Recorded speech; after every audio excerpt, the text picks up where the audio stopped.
ನಾನು doctor S ಪದ್ರಶೆಟ್ಟಿ ಅಂದ್ಬಿಟ್ಟು ದಕ್ಷಿಣ ಭಾರತದ ಅಧ್ಯಕ್ಷರು. ಎರಡನೇದಾಗಿ ಸಂತೋಷ್ ಬಿರಾದಾರ್ ಅವರ ಈ ಒಂದು ಬಸವ ಕಲ್ಯಾಣ ತಾಲೂಕಿನ ಅಧ್ಯಕ್ಷರು.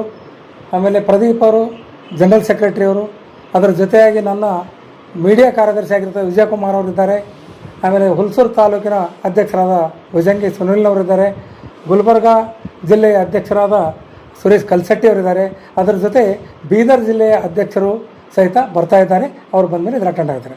ಇನ್ನು ಪತ್ರಿಕಾಗೋಷ್ಠಿಯ ಮುಖ್ಯ ಉದ್ದೇಶ ಅಂದರೆ national anti corruption and operation committee of India, ಕನ್ನಡದಲ್ಲಿ ಹೇಳಬೇಕಂದ್ರೆ ರಾಷ್ಟ್ರೀಯ ಭ್ರಷ್ಟಾಚಾರ ನಿಗ್ರಹ ಮತ್ತು ಕಾರ್ಯಾಚರಣೆ ಸಮಿತಿ ಆಫ್ ಇಂಡಿಯಾ, ಅಂದರೆ ಭಾರತ ದೇಶದ್ದು. ಇದು ಸ್ಟಾರ್ಟ್ ಆಗಿದ್ದು 2012ರಲ್ಲಿ. ಈ ಒಂದು ಸಂಘಟನೆ ಅಥವಾ ಸಂಸ್ಥೆ ಮಾನ್ಯ ಪ್ರಧಾನಮಂತ್ರಿಗಳು ಅಧ್ಯಕ್ಷರಾದ ನೀತಿ ಆಯೋಗ ಅಂತ ಇರುತ್ತೆ. ಅಂದರೆ ಕೇಂದ್ರ ಸರ್ಕಾರದಡಿ ಕೆಲವೊಂದು ಆಯೋಗ ಇರುತ್ತೆ. ಹಣಕಾಸು ಆಯೋಗ, ನೀತಿ ಆಯೋಗ, ಇನ್ನಿತರ ಚಟುವಟಿಕೆ ಆಯೋಗಗಳಿರುತ್ತೆ. ಅದರಲ್ಲಿ ನೀತಿ ಆಯೋಗದಡಿ ರಿಜಿಸ್ಟರ್ ಆಗಿರ್ತಕ್ಕಂಥ ಒಂದು ಸಂಸ್ಥೆ ಇದು. ಅಲ್ಲದೆ ಇದು ISO ಸರ್ಟಿಫೈಡ್ ಸಂಸ್ಥೆ. ಹಾಗೂ MSME ಅಂದರೆ ministry of small scale and marginal scale entrepreneurs ಅಂತಕ್ಕಂಥ ಒಂದು ಮಿನಿಸ್ಟ್ರಿ ಇದೆ ಕೇಂದ್ರ ಸರ್ಕಾರ, ಅದರಿಂದನೂ ಅನುಮೋದಿತ ಆಗಿದೆ. ಹೀಗಾಗಿ ಇದು ಒಂದು ಸರ್ಕಾರದ ಸೆಮಿ ಆರ್ಗನೈಸೇಷನ್ ಅಂತ ಹೇಳ್ಬೋದು. ಈ ಸಂಸ್ಥೆಯಡಿ ನಾವು ಇತ್ತೀಚೆಗೆ ನಮ್ಮ ಭಾರತ ದೇಶದಲ್ಲಿ ಅನೇಕ ಭ್ರಷ್ಟಾಚಾರ ಕೇಸುಗಳು ತಾವು ನೋಡ್ತಾ ಇದ್ದೀರಾ. ಯಾವ ರೀತಿಯಾಗಿದೆ ಅಂದರೆ ಅದು ಇಲ್ಲದೇ ಇದ್ದರೆ ಯಾವುದೇ ಸರ್ಕಾರವೂ ಇಲ್ಲ, ನಮ್ಮ ರಾಜ್ಯನೂ ಇಲ್ಲ, ದೇಶನೂ ಇಲ್ಲ ಅಂತಕ್ಕಂಥ ಮಟ್ಟಕ್ಕೆ ಬಂದಿದೆ. ಹೀಗಾಗಿ ಇದನ್ನು ಮನಗಂಡು ನಮ್ಮ ಒಂದು ರಾಷ್ಟ್ರೀಯ ಅಧ್ಯಕ್ಷರಾದ ಡಾಕ್ಟರ್ ರಾಜೇಶ್ ಶುಕ್ಲಾರ್ ಅವರು 2012ರಲ್ಲಿ ಇದನ್ನು ರಿಜಿಸ್ಟರ್ ಮಾಡಿದ್ದಾರೆ. ಸೆಂಟ್ರಲ್ಲಿ ರಿಜಿಸ್ಟರ್ಡ್ ಇದೆ. ಇದಕ್ಕೆ ಫುಲ್ಲಿ ಏನಪ್ಪ ಅಂದರೆ ಗೌರ್ಮೆಂಟ್ ಸಪೋರ್ಟ್ ಇದೆ. ಯಾವ ರೀತಿಯಲ್ಲಿಯೂ ಯಾವುದೇ ಇದರಲ್ಲಿ ನಾವು ಯಾವುದೇ ಪೊಲೀಸ್ ಡಿಪಾರ್ಟ್ಮೆಂಟು, ಲೋಕಾಯುಕ್ತದ ಜೊತೆ ಅವ್ರಿಗೆ ಸಹಕಾರ ಮಾಡಿಕೊಂಡು ಮೊಟ್ಟ ಮೊದಲನೇದಾಗಿ ಭ್ರಷ್ಟಾಚಾರ ನಿಲ್ಲಬೇಕಾದ್ರೆ ಜನರಲ್ಲಿ ಜಾಗೃತಿ ಮೂಡಿಸ್ಬೇಕ್ರಿ. RG Public School English Medium, admissions open, nursery to 8th standard, bus facility available, your child deserve the best education. The 8th school, admissions are open, जहां तालीम से बनेगा आपके बच्चे का रोशन कल. Sky Sunshine School, step towards better future. ಯಾಕಂದರೆ ನಾವು ಎಷ್ಟೋ ಕಂಟ್ರೋಲ್ ನಾವು ಮಾಡ್ತಾ ಇದ್ದೀವಿ, ಮಾಡ್ಕೊತಾನೆ ಹೋಗ್ತೀವಿ. ಆದರೆ ಎಲ್ಲಿವರೆಗೂ ಜನರಲ್ಲಿ ಜಾಗೃತಿ ಬರೋದಿಲ್ಲೋ ಅಲ್ಲಿವರೆಗೂ ಇದನ್ನು ಕಂಟ್ರೋಲ್. ಭಾಳ ಜನ ಕೇಳ್ತಾರೆ, ಏನು ಸರ್ ಇದು ನೀವು ಮಾಡಿದ ತಕ್ಷಣ ನಿಲ್ತದ ಅಂತ. ನಿಲ್ಲೋದಿಲ್ಲ. ಹಂಗಂತೇಳಿ ಬಿಡೋಕ್ಕಾಗತ್ತಾ? ಬಿಡೋಕ್ಕಾಗಲ್ಲ. ಹೆಂಗೆ ಬಿಡ್ತೀರಿ ಹೇಳ್ರಿ? ಈಗ ನಾವು ಸಣ್ಣ ಉದಾಹರಣೆ ಹೇಳ್ಬೇಕಂದ್ರೆ ಬ್ರಿಟಿಷರಡಿ ನಾವು ಗುಲಾಮರಾಗಿದ್ದೀವಿ ಒಂದು 200 ವರ್ಷ. ನಾವು ಮುಂದೆನೂ ಗುಲಾಮರಾಗಿ ಇರ್ಬೋದಾಗಿತ್ತಲ್ಲ. ಯಾಕೆ ಯಾಕೆ ಆಗಲಿಲ್ಲ? ಜನರಲ್ಲಿ ಜಾಗೃತಿ ಮೂಡ್ತು. ನಾವು ಸ್ವತಂತ್ರ ಆಗಬೇಕು, ನಾವು ಯಾರಿಗೇನು ಕಮ್ಮಿ ಇಲ್ಲ ಅಂತೇಳಿ 1852ರಲ್ಲಿ ಪ್ರಥಮ ಸ್ವಾತಂತ್ರ್ಯ ಸಂಗ್ರಾಮದಲ್ಲಿ ಒಂದು ಕಿಡಿ ಹೊತ್ತಿತು. ಆ ಕಿಡಿಯಿಂದ ಜಾಲಿಯಾಗಿ ಇವತ್ತಿನ ದಿವಸ ನಾವು ಒಂದು ಸ್ವತಂತ್ರ ಭಾರತವನ್ನು ಕಾಣ್ತಾ ಇದ್ದೀವಿ. ಇದೇ ರೀತಿ ಈ ಒಂದು ಭ್ರಷ್ಟಾಚಾರ, ಅತ್ಯಾಚಾರ ಇವಕ್ಕೆ ಮೊದಲು ಮಾಡಿ ನಾವು ಕಡಿವಾಣ ಹಾಕಬೇಕಾದ್ರೆ ಇಂಥ ಇನ್ಸ್ಟಿಟ್ಯೂಷನ್ಗಳು ಭಾಳ ಮುಖ್ಯವಾಗಿವೆ. ಇಂಥ ಇನ್ಸ್ಟಿಟ್ಯೂಷನ್ಗಳು ಮುಖ್ಯವಾಗಿದ್ದ ಸಲುವಾಗಿ 2012ರಲ್ಲಿ ಇಡೀ ಭಾರತ ದೇಶಾದ್ಯಂತ ಎಲ್ಲ ರಾಜ್ಯಗಳಲ್ಲೂ ನಮ್ಮ ಈ ಒಂದು ಸಂಘ ಸಂಸ್ಥೆ ಕೆಲಸ ಮಾಡ್ತಾಯಿದೆ. ಅದರಲ್ಲೇನೂ ಕರ್ನಾಟಕ ರಾಜ್ಯಕ್ಕೆ ಇದು ಎಂಟ್ರಿ ಕೊಟ್ಟಿದ್ದು 2022ರಲ್ಲಿ. ಅದು ನನ್ನ ಮುಖಾಂತರ. ನಾನು ಈ ಮೊದಲು ರಾಜ್ಯ ಭ್ರಷ್ಟಾಚಾರ ನಿರ್ಮೂಲನಾ ದಳದ ಅಧ್ಯಕ್ಷ. ರಾಜ್ಯದಲ್ಲಿ ನಾನೇ ನನ್ನದಾದಂಥದ್ದು 2015ರಿಂದ ನಡೆಸ್ಕೊಂಡು ಬಂದಿದ್ದೆ. 7 ವರ್ಷ ಅದರ ಅಧ್ಯಕ್ಷಗಿರಿ ನಂತರ ನನ್ನನ್ನು ಅವರು ನನ್ನ ಕೆಲಸಕ್ಕೆ ಆ ತಾತ್ಪರ್ಯತೆ ನೋಡಿಕೊಂಡು ಅವರು ಸೆಂಟ್ರಲ್ನಲ್ಲಿ ತೊಗೊಂಡ್ರು. ಇವಾಗ ಅಲ್ಲಿ ಕೆಲಸ ಮಾಡಿಕೊಂಡು ನಾನು ಮೊದಲು ಡಿವಿಷನಲ್ ಪ್ರೆಸಿಡೆಂಟ್ ಇದ್ದೆ, ನಂತರ ಸ್ಟೇಟ್ ಇನ್ಚಾರ್ಜ್ ಆದೆ, ಆಮೇಲೆ ಸ್ಟೇಟ್ ಪ್ರೆಸಿಡೆಂಟ್ ಆಗಿ ಈಗ ನಾನು ಸೌತ್ ಇಂಡಿಯಾ ಪ್ರೆಸಿಡೆಂಟಾಗಿ ಕೆಲಸ ಮಾಡ್ತಿದ್ದೀನಿ. ಅದರ ಜೊತೆಗೆ ಒಂದು ಖುಷಿ ಖಬರಿ ಅಂದರೆ ಮೊನ್ನೆ ಏಪ್ರಿಲಿಂದ ನನಗೆ ನ್ಯಾಷನಲ್ ಚೀಫ್ ಅಂದರೆ ಸೆಂಟ್ರಲ್ ಇದರಲ್ಲಿ ಜನಕಲ್ಯಾಣ ಮುಖ್ಯಸ್ಥ ಅಂದ್ಬಿಟ್ಟು ನ್ಯಾಷನಲ್ ಚೀಫ್ ಅಂದು ಕೊಟ್ಟಿದ್ದಾರೆ ಪ್ರಮೋಷನ್. School style cancelled. यहाँ learning मिलती है creative twist के साथ. Knowledge Park the Creative School. Creativity is our subject. आपके बच्चे के सही फ्यूचर के लिए noble public school smart learning का नया अंदाज. Admissions are open. मेहनत का इनाम 2 लाख रुपए, 12 साल फ्री एजुकेशन, सिर्फ अलमीन इंग्लिश मीडियम प्राइमरी और हाई स्कूल बसवकलिया. आज ही एडमिशन करें. ಹೀಗಾಗಿ ನಾನು ಎಷ್ಟು ದಿನ ಸೌತ್ ಇಂಡಿಯಾ ಪ್ರೆಸಿಡೆಂಟ್ ಆಗಿರ್ತಾನೋ ಗೊತ್ತಿಲ್ಲ. ಇನ್ನೊಬ್ಬ ಸೌತ್ ಇಂಡಿಯಾ ಪ್ರೆಸಿಡೆಂಟ್ ಬಂದರೆ ಅವರಿಗೆ ಚಾರ್ಜ್ ಕೊಟ್ಟು ನಾನು ಮೇಲೆ ಹೋಗಬೇಕಾಗುತ್ತೆ. ಇರಲಿ, ಇದ್ದರೂ ನಾವು ಕೆಲಸ ಮಾಡಬೇಕು. ಹೀಗಾಗಿ ಈಗ ನಮ್ಮದು ಏನಿದೆ ಮುಖ್ಯ ಉದ್ದೇಶ ಅಂದರೆ ರಾಜ್ಯದಲ್ಲಿ ಯಾವಾಗ 2022ರಿಂದ ಬಂದಂಥ ನಾವು ಈಗ ಸುಮಾರು 600ರಿಂದ 700 ಮೆಂಬರ್ಶಿಪ್ ಆಗಿ ಎಲ್ಲ ಜಿಲ್ಲೆಗಳಲ್ಲಿ ಕಾರ್ಯನಿರ್ವಹಿಸ್ತಾ ಇದ್ದೀವಿ.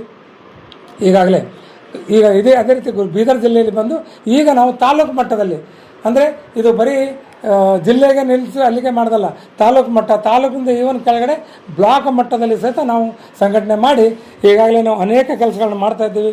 ಈ ಒಂದು ಬಸವ ಕಲ್ಯಾಣ ತಾಲೂಕಿಗೆ ಸಂತೋಷ್ ಬಿರಾದಾರ್ ಅಂತಕ್ಕಂಥವ್ರು ಅಧ್ಯಕ್ಷರಾಗಿದ್ದಾರೆ, ಪ್ರದೀಪ್ ಅಂತಕ್ಕಂಥವ್ರು ಒಬ್ಬರು ಸೆಕ್ರೆಟರಿ ಆಗಿದ್ದಾರೆ.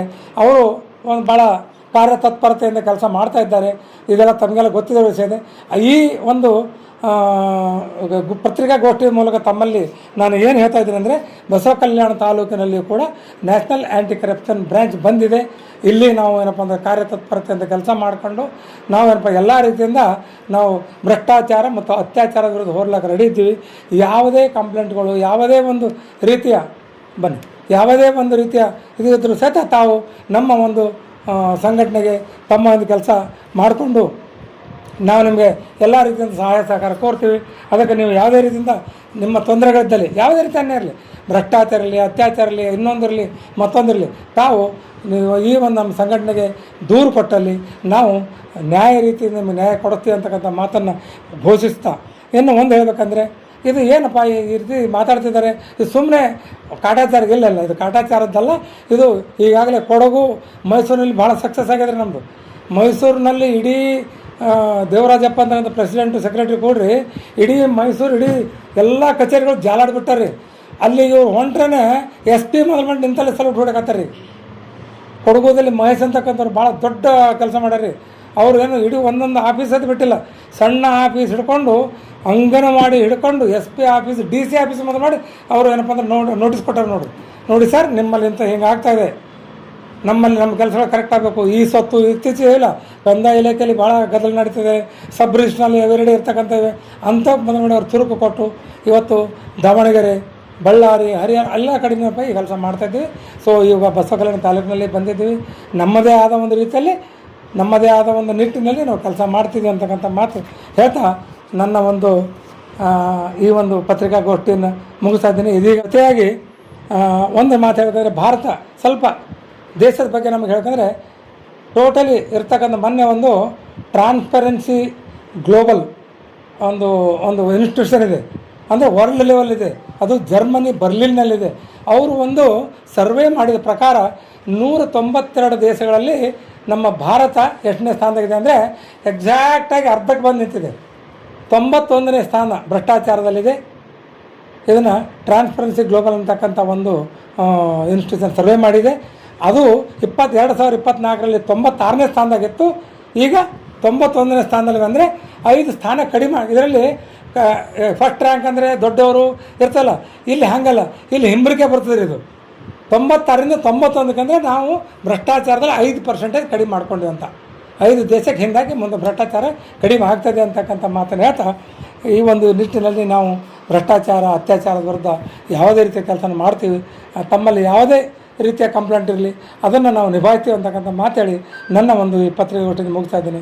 ದಯವಿಟ್ಟು ಎಲ್ಲ ಪತ್ರಕರ್ತರಿಗೂ ಮತ್ತೊಮ್ಮೆ ನಾನು ಧನ್ಯವಾದಗಳನ್ನ ಅರ್ಪಿಸುತ್ತಾ, ನಿಮ್ಮಲ್ಲಿ ಏನಾದರೂ ಈ ಸಂಘ ಸಂಸ್ಥೆಯ ಬಗ್ಗೆ ಏನಾದರೂ ಡೌಟ್ ಇದ್ದರೆ ತಾವು ಪ್ರಶ್ನೆ ಕೇಳ್ಬೋದು. ರಾಜ್ಯದಲ್ಲಿ ಯಾವುದಾದ್ರೂ ಒಂದು ಪ್ರಕರಣ ಇದೆಯಾ ಅಂದ್ರೆ ಇತ್ತೀಚೆಗೆ ಸುಮಾರು 2022ರಲ್ಲಿ ಬಂದಿದೆ ಮೇಜರ್ ಡೆವಲಪ್ಮೆಂಟ್ ಫೈಂಡ್ ಔಟ್ ಮಾಡಿದ್ದೀರಾ? ಹಾಂ ಸರ್, ಕರೆಕ್ಟ್, ಭಾಳ ಒಳ್ಳೆಯ ಕೆಲಸ ಕೇಳಿದಿರಿ. ಫಸ್ಟ್ ಆಫ್ ಆಲ್ ನಮ್ಮ ಗುಲ್ಬರ್ಗದ ತೊಗೊಂಡ್ರಿ, ಗುಲ್ಬರ್ಗಲ್ಲಿಂದ ಸ್ಟಾರ್ಟ್ ಮಾಡಿದ್ದೀವಿ ನಾವು. ಗುಲ್ಬರ್ಗಕ್ಕೆ ಫಸ್ಟ್ ಚಾಲು ಮಾಡಿದ್ವಿ, ಉದ್ಘಾಟನೆ ಮಾಡಿದ್ವಿ. ಗುಲ್ಬರ್ಗದಲ್ಲಿರ್ತಕ್ಕಂಥ ನಮ್ಮ ಅಧ್ಯಕ್ಷರು ಸುರೇಶ್ ಕಲ್ಶೆಟ್ಟಿ ಇದ್ದಾರೆ, ಇಲ್ಲಿ ಮೀಡಿಯಾ ಸೆಕ್ರೆಟರಿ, ಭಾಳ ದೊಡ್ಡ ಕೆಲಸ ಮಾಡಿದ್ದಾರೆ. ಮೊನ್ನೆ ರೀಸೆಂಟಾಗಿ RTOನಲ್ಲಿ ಒಂದು 5 ಉಸುಕು ಗೊತ್ತಿದೆ ನಿಮಗೆ, sand mafia, education mafia, medical mafia ದೊಡ್ಡ ಪ್ರಮಾಣದಲ್ಲಿ ನಡೀತಾ ಇದೆ ರೀ. ಸ್ಯಾಂಡ್ ಮಾಫಿಯಾದಲ್ಲಿ ಒಂದು 5 ಲಾರಿಗಳನ್ನು ಹಿಡಿದು ಅವರಿಗೆ ತಂದು RTOನಲ್ಲೇ ನಿಂದಿರಿಸಿ ಅದರ GPS ಫೋಟೋ ತಕ್ಕೊಂಡು RTO ಕಚೇರಿ ಇದೆ, ಅಲ್ಲಿ ಒಬ್ಬ ವೆಹಿಕಲ್ ಇನ್ಸ್ಪೆಕ್ಟ್ರ್ ಗೋಳಾಡ್ತಾ ಇದ್ದಾನೆ ರೀ. ಇನ್ನೂ ಸಸ್ಪೆನ್ಷನ್ ಆಗಿದೆ, ಅದು ವಿಷಯ ಬೇರೆ. ಬಟ್ ಅವ್ರು ರಿವೋಕ್ ಮಾಡ್ಕೊಂಡಿದ್ದಾರೆ, ಇರ್ತಾರೆ ನೋಡಿ ತಮ್ಮೆಲ್ಲ, ಅವರೆಲ್ಲ ಒಂದೇ ಇರ್ತಾರೆ ರೀ. ಮತ್ತು ಹೇಳ್ತಿರಲ್ಲ ಏನು ನಾವು ಆ ರೀತಿ ಆದ ತಕ್ಷಣ ಒಮ್ಮೆಲೆ ಎಲ್ಲ ಚೇಂಜ್ ಆಗುತ್ತೆ ಅಂತ ಹೇಳ, ಬಟ್ ಕೆಲಸ ಮಾಡಿದ್ವಿ. ಆಮೇಲೆ ಈ ಲ್ಯಾಂಡ್ ಮಾಫಿಯಾ ರೀ, ಮಹಾಗಾಂವ್ ಕ್ರಾಸ್ನಲ್ಲಿ ಈಗ ನ್ಯಾಷನಲ್ ಹೈವೇ ನಿಮಗೆಲ್ಲ ಗೊತ್ತಿದೆ, ಬೀದರ್ ಟು ಗುಲ್ಬರ್ಗ ಮಹಾಗಾಂವ್ ಕ್ರಾಸ್ನಲ್ಲಿ ಒಂದು ದೊಡ್ಡ ಇದು ರೀ. ಅಲ್ಲಿ ಏನಾಗಿದೆ ಅಂದರೆ ಒಂದು ಪ್ಲಾಟನ್ನು ಸುಮಾರು 5 ಮಂದಿಗೆ ರಿಜಿಸ್ಟರ್ ಮಾಡ್ಕೊಂಡು, ಯಾರಿಗೆ ಗೊತ್ತಿಲ್ಲ. ನಮ್ಮವರೇ ಆಗಿರ್ತಕ್ಕಂಥ ಒಬ್ಬರು ಮೆಂಬರ್ಗೆ, ಅವರು ಮಹಾರಾಷ್ಟ್ರಲ್ಲಿ ಉಪಾಧ್ಯಕ್ಷರು, ಅವರಿಗೆ ಒಬ್ಬರು ಫೋನ್ ಮಾಡಿದ್ದಾರೆ, ಇಲ್ಲರಿ ಇಲ್ಲಿ ರಟ್ಕಲ್ದವ್ರವರು, ಅವ್ರಿಗೆ ಇಲ್ಲಿ ಸರ್ ಹಿಂಗಿದೆ ಅಂತ. ಅವ್ರು ಬಂದು ನೋಡಿದಾಗ ಇವ್ರ ಪ್ಲಾಟ್ನೇ ಇವ್ರಿಗೆ ತೋರಿಸ್ತಾ ಇದ್ದಾನೆ ಅವನು. ಜನ ಡೈರೆಕ್ಟ್ ನೇರವಾಗಿ ಸಂಪರ್ಕ ಮಾಡೋದು ಸಹಾಯ ಮಾಡಿ. ಹೌದು ಸರ್, ಬೇಕಾದ್ರೆ ಈಗಾಗಲೇ ಹೇಳ್ತೀನಿ ರೀ, ಸುಮಾರು ಒಂದು 5-6 ಜನರದು ಪ್ಲಾಟ್ಗಳನ್ನು ಅವರವರಿಗೆ ಕೊಡಿಸಿ ಇಬ್ಬರು ಪಿ ಡಿ ಒಗಳು ಸಸ್ಪೆಂಡ್ ಆಗೋದರು. ನನಗೆ ಇನ್ನೊಂದು ಹೇಳ್ತೀನಿ, ದಯವಿಟ್ಟು ಯಾವುದೇ ಅಧಿಕಾರಿಗೆ ಸಸ್ಪೆಂಡ್ ಮಾಡಿಸೋದು ಒಂದು ದೊಡ್ಡ ಕೆಲಸ ಅಲ್ಲ, ಭಾಳ ದೊಡ್ಡ ಸಸ್ಪೆಂಡ್ ಆಗ್ತಾರೆ ರೀ. ಯಾಕಂದ್ರೆ ನಾನು ಒಬ್ಬ ಗೆಜೆಟೆಡ್ ಆಫೀಸರ್, ಸರ್ಕಾರಿ ನಿವೃತ್ತ ನೌಕರದಾರ. ಸಸ್ಪೆಂಡ್ ಮಾಡಿಸೋದು ಅಂದರೆ ಇಲ್ಲಿ ನಾನು ಹೇಳ್ತೇನೆ, ಅವರಿಗೆ ನಾನು ತೊಂದರೆ ಕೊಡಬೇಕು ಆ ಲೆಕ್ಕ ಅಲ್ಲ. ನನಗೆ ಬಡವರಿಗೆ ಏನು ಅನ್ಯಾಯ ಆದವರಿಗೆ ನ್ಯಾಯ ಕೊಡ್ತಕ್ಕಂಥ ಕೆಲಸ ಮಾಡ್ತಾಯಿದ್ದೀವಿ. ಇದಷ್ಟೇ ಅಲ್ಲ, ಸಬ್ ರಿಜಿಸ್ಟ್ರ್ನಲ್ಲಿ 1-2 ಕೇಸ್ ಬಂದಿದ್ದು, ಅದನ್ನು ಸಬ್ ರಿಜಿಸ್ಟ್ರ್ ಲೆವೆಲ್ದಾಗ ಆದರೆ ನಾವು ಇನ್ನೊಂದು ರೀ ಪ್ರಚಾರ ಎಲ್ಲಿ ಬಯಸೋದಿಲ್ಲ. ಭಾಳ ಜನ ಕೇಳ್ತಾರೆ, ಏನು ಸರ್ ಇಷ್ಟೆಲ್ಲ ಮಾಡ್ತಿರಲ್ಲ ನೀವು ಪೇಪರ್ದಲ್ಲಿ ಕೊಡ್ಬೇಕಂತಾರೆ. ಪೇಪರ್ದಲ್ಲಿ ಕೊಡೋದು ದೊಡ್ಡದಲ್ಲ ರೀ, ಆದರೆ ಪೇಪರ್ದಲ್ಲಿ ಒಂದು ಸಲ ಬಂದ ಬಳಿಕ ಅದನ್ನು ನಾವು ಮತ್ತೆ ಮತ್ತೆ ಮತ್ತೆ ಮತ್ತೆ ಕೊಟ್ಟರೆ ಪೇಪರ್ ತುಂಬ ನಮ್ಮನೆ ಸುದ್ದಿ ಆಗ್ತಾವ್ರಿ. ಅದಕ್ಕೆ ನಾವು ಜಾಸ್ತಿ ಪೇಪರ್ದಲ್ಲಿ ಕೊಡೋದಿಲ್ಲ, ಎಷ್ಟು ಸಾಧ್ಯ ಇದೆ. ಆಮೇಲೆ ಮೊನ್ನೆ ಒಂದು ಸಣ್ಣ ವಿಷಯ ಯಾಕಂದರೆ ಮುನ್ಸಿಪಾಲ್ಟಿಯಲ್ಲಿ ಇತ್ತೀಚೆಗೆ ಈ ಸ್ವತ್ತು, ಈ ಪ್ರಾಪರ್ಟಿ ಒಂದು ದೊಡ್ಡ ಕೆಲಸ ಆಗಿದೆ. ಈ ಪ್ರಾಪರ್ಟಿ ಅವ್ರ ಫೀಸ್ ಇರೋದು 60 ರೂಪಾಯಿ ರೀ. ಅಮೌಂಟ್ ಎಷ್ಟು ತೊಗೋತಾ ಇದ್ದಾರೆ ಹೇಳ್ರಿ? 25,000 ರಿಂದ 30,000 ರೀ ಒಂದು ಈ ಪ್ರಾಪರ್ಟಿ. ಒಂದು 15 ಜನ ಗುಲ್ಬರ್ಗಾದಲ್ಲಿ ಬಂದು, ಸರ್ ನಮಗೆ ಈ ರೀತಿ 9 ತಿಂಗಳದ್ದು ಕೊಟ್ಟು ಮಾಡ್ತಾಯಿಲ್ಲ ಅಂತ.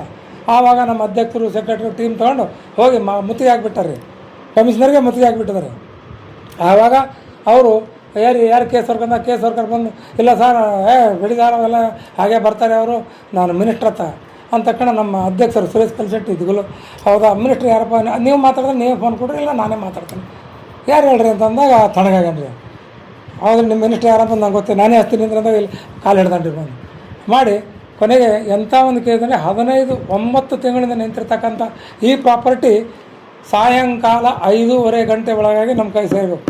ಇಲ್ಲ ಅಂದರೆ ಕೇಸ್ ವರ್ಕರು ಆಮೇಲೆ ಸೂಪರ್ಡೆಂಟ್ ಏನು ಮೇಲೆ ಇರ್ತಾರೆ, ಅವರಿಬ್ಬರನ್ನ ಮೊದಲು ಸಸ್ಪೆಂಡ್ ಮಾಡಬೇಕು, ಆಮೇಲೆ ಮುಂದೆ ಮಾತಂದಾಗ ಕರೆಕ್ಟ್ 5ಕ್ಕೆ ಫೋನ್ ಮಾಡಿ 5:15 ಕೊಟ್ಟೇವಿ, 5ಕ್ಕೆ ಕರೆಸಿ 15 ಈ ಪ್ರಾಪರ್ಟಿ ಇವ್ರ ಕೈಯಲ್ಲಿ ಮುಖಾಂತರ ಅಲ್ಲೇ ಫಲಾನುಭವಿಗೆ ಹಂಚಿಬಿಟ್ಟಾರೆ. ಇವು ಎಲ್ಲ ಕೆಲಸ ಮಾಡಿ ನಾವು ಇನ್ನೂ ಒಮ್ಮಿಂದೊಮ್ಮೆಲೆ ಒಂದು ದೊಡ್ಡ ಮಟ್ಟದಲ್ಲಿ ಮಾಡಿವಿ ಅಂತ ಹೇಳ್ತಾ ಇಲ್ಲ. ಬಟ್ ಯಾವಾಗಲೂ ಸಿಡಿ 1ರಿಂದನೇ ಮೇಲೆ ಇರ್ಬೇಕು ರೀ. ಒಮ್ಮೆ ನಾವು ಮೇಲೆ ದೊಡ್ಡ ಮಾಡ್ತೀವಿ, ಮುಂದೆ ಮಾಡ್ತೀವಿ.